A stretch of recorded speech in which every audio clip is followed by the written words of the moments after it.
Good morning students.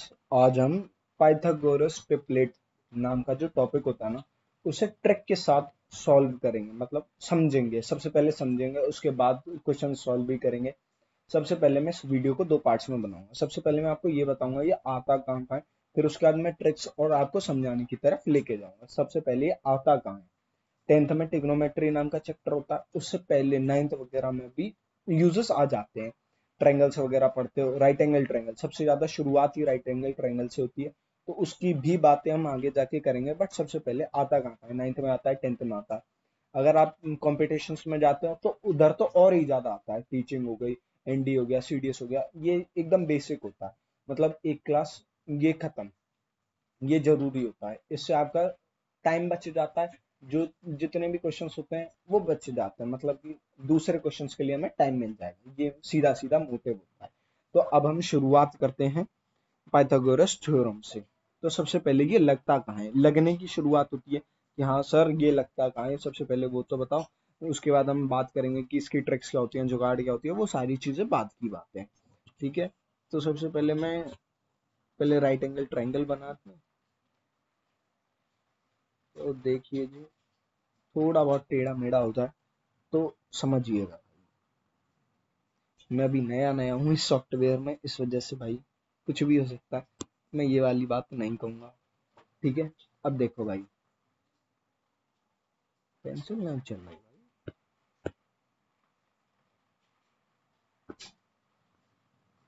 अरे white है ये, सॉरी सॉरी भाई, तभी पता नहीं चला भाई। अब देखो, ये राइट एंगल ट्रायंगल है। अब देखो, इसमें परपेंडिकुलर कौन सा होता है, बेस कौन सा होता है, और हाइपोटेन्यूज कौन सा होता है। ये तीनों चीजें होती हैं।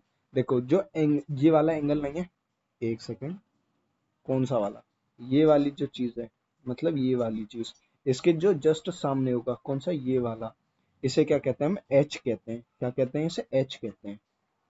इसे एच कहते हैं।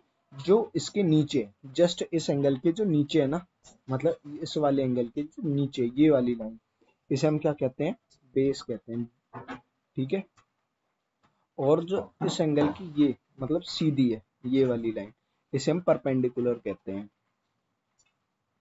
ठीक है। ये वाली चीज हो गई। अब ये इधर जाके लगता है। अब पाइथागोरस थ्योरम क्या होती है, सबसे पहले वो समझो क्या होती है। मैं उसके लिए एक पेज निकाल लेता हूँ। P square plus B square equals to H square.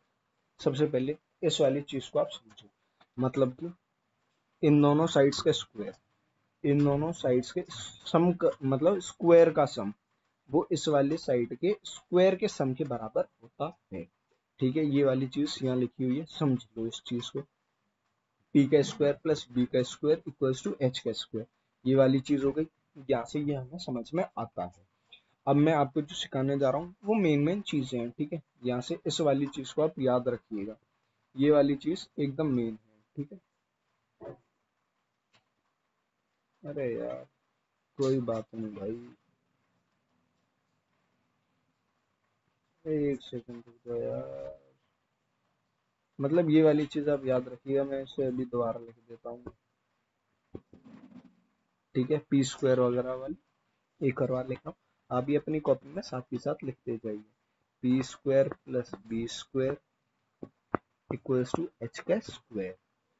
अब इसमें टेंथ में क्वेश्चन कहाँ से आता है, जो टिग्नोमेट्री वाला सेक्शन नहीं है, तो उसमें या तो वो पहले पी दे देंगे, या बी दे देंगे, या एच दे देंगे। फिर उनमें से दो वैल्यूज दे रखी होती हैं। ये चीज फिक्स है कि हाँ ये दोनों वैल्यूज दे रखी होंगी, ये दोनों दे रखी होंगी, तो हमसे सिर्फ एक पूछता है। ठीक है। ये वाली चीज कंफर्म हो गई। अब हम आगे बढ़ते हैं कि हाँ, कि अब जो प्रॉपर्टी है, देखो यार, मैं इसे जुगाड़ नहीं कहूंगा, ये सिर्फ एक प्रॉपर्टी है। अब जो हमने एकदम बेसिक जो पढ़ रखा है कि हाँ ये पाइथागोरस ट्रिपलेट को जो फॉलो करते हैं वो कौन कौन से हैं, तीन, चार, पांच। मतलब अब आप कहोगे सर एक बार इसे करके दिखाइए, तो मैं इन दोनों का सम, किन का, इसका और इसका स्क्वायर का सम इसके बराबर प्रूफ करके दिखाता हूँ। एक बार आप देख लीजिए। तीन का स्क्वायर 9, चार का स्क्वायर क्या होता है, फोर का स्क्वायर 16, फाइव का स्क्वायर क्या होता है 25। क्या ये इक्वल है, 9 + 16 25 होता है, 25 इक्वल्स टू 25 आ रहा है।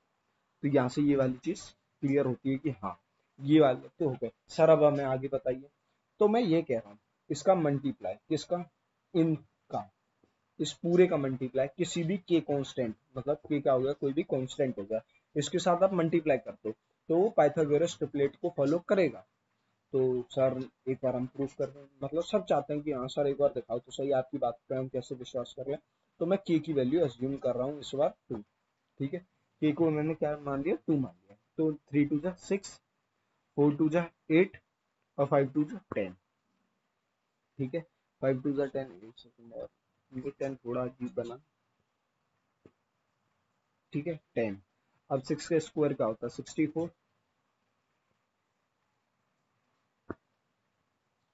6 का स्क्वायर 64। 8 का अरे 6 का स्क्वायर नहीं है, 6 का स्क्वायर 36, 8 का स्क्वायर होता है 64 और इसका होता है 100। कंफ्यूजन हो जाती है यार, मैं 8 लिख रहा था तो उस चक्कर में थोड़ा याद रह गया। तो इसका मतलब सम कर लीजिए तो 100 ही आ रहा है, तो ये भी प्रूफ होता है। अब जो मैं देने वाला हूँ, मतलब अब जितने भी मैं दे रहा हूँ ना ये इससे अलग है, इन्हें आप याद कर सकते हैं। तो अब मैं देने जा रहा हूँ भाई, अब इन्हें याद करते जाइएगा कि कौन कौन से पाइथागोरस ट्रिपलेट्स होते हैं। तो 3 4 5 मल्टीप्लाई बाय के ये वाला हो गया। एक होता है 5, 12 और 13। ये बोर्ड वालों के लिए एकदम इम्पोर्टेंट है। मैं ये कह रहा हूँ अगर तुमने ये वाला कर लिया ना, तुम्हारा पक्का, अगर बोर्ड में नहीं आया ना तो भाई यूटी हो गए, हाफ वैल्यू हो गए, एक ना एक क्वेश्चन तुम्हें इस वाले पे मिलेगा ही मिलेगा। और भाई कंपटीशन में ये एकदम कॉमन है, ये वाला 3 4 5 वाला उसके मल्टीपल में कोई ना कोई देते ही देते हैं। ठीक है, इस वाली चीज को करते हुए जाना। एक और दे रहा हूँ मैं बोर्ड वालों के लिए, 7, 24 और 25। ये चाहे सीबीएसई वाला हो चाहे यूपी वाला हो, इन दोनों से एक ना एक क्वेश्चन तो भाई तुम्हें पक्की बात है कोई ना कोई तो देखने के लिए मिलेगा ही मिलेगा। ऐसा हो ही नहीं सकता कि इनके बिना क्वेश्चन बन जाए। और भाई अब जो कंपटीशन वाले हैं मैं उनके लिए 2 लिखूंगा भाई, वो उनके लिए जरूरी है। तो भाई इसके हिसाब से जाओगे ना तो एकदम आसान है। कौन सा, इरेजर लेके लिखने की कोशिश चल रही है भाई। ए स्क्वायर माइनस बी स्क्वायर, हाँ 2ab और ए स्क्वायर प्लस बी स्क्वायर। ये भाई मैं ना सीधे सीधे आते हुए दिखा है कॉम्पिटिशन में, भाई ये सीधे दे देते हैं। फिर वो पूछते हैं कि किसे फॉलो कर रहा है किसे नहीं फॉलो कर रहा, मतलब फिर वो पूछ लेते हैं कि ये राइट एंगल को फॉलो करता है नहीं करता, ये कौन सा ट्रायंगल का है। तो भाई इस वाले को याद कर लो और एक और है इसे और याद कर लेना। ठीक है भाई, कौन सा है, एक्स स्क्वायर, एक सेकंड भाई, एक्स स्क्वायर बना भी कैसे, एक्स स्क्वायर माइनस 1, 2x और एक है एक्स स्क्वायर प्लस 1। ये तीन भाई वो हैं, मतलब ये और ये वाला। भाई मैं ये कहूँगा ये मोस्ट इम्पोर्टेंट है कंपटीशन वालों के लिए। और भाई ये वाले बोर्ड वालों के लिए इम्पोर्टेंट है। भाई मैं स्टार बना दे रहा हूँ, ये बोर्ड वालों के लिए एकदम मस्त है। हाँ भाई इन्हें तुम करके जाओ, पक्का कोई ना कोई क्वेश्चन तो फंसेगा ही फंसेगा। ठीक है, एक ये वाला याद रखना भाई, ये हमेशा मैंने बहुत बार देखा भाई। और ये इस वाली प्रॉपर्टी को तो भाई कोई भूल ही नहीं सकता, इस चीज को तो याद रखो यार। एक सेकंड यार, इस वाली प्रॉपर्टी को तो यार हमेशा ही याद रखो मेरी मानो तो। ये तो एकदम बेसिक प्रॉपर्टी है यार, अगर तुम कंपटीशन बोर्ड वगैरह में जा रहे हो तो यार इस वाली चीज को तो एकदम पढ़ते जाओ। हाँ यार, छोटी सी चीजें याद हो जाती है, एक इसे याद रखना। अब इसके बाद जो वीडियो आएगी ना मैं उसमें तुम्हें साइन कॉस टेन इन्हें कैसे याद किया जाए, मतलब कैसे फॉर्म में, एक बार मैं दिखा दे रहा हूँ, उसके बाद हम अगली वीडियो में चले जाएंगे। मतलब P by H, B by H और पी बाई बी, ये वाला बहुत लोगों को याद नहीं होता कि ये साइन का होगा, ये कॉस का होगा, ये टेन का होगा। फिर इसका उल्टा कोसेक, इसका सेक, इसका कॉट। मैं इस वाली चीज के लिए एक ट्रिक लेके आऊंगा, ये पक्की बात है। तो ठीक है भाई, अगर वीडियो पसंद आई हो तो लाइक करें, सब्सक्राइब करें।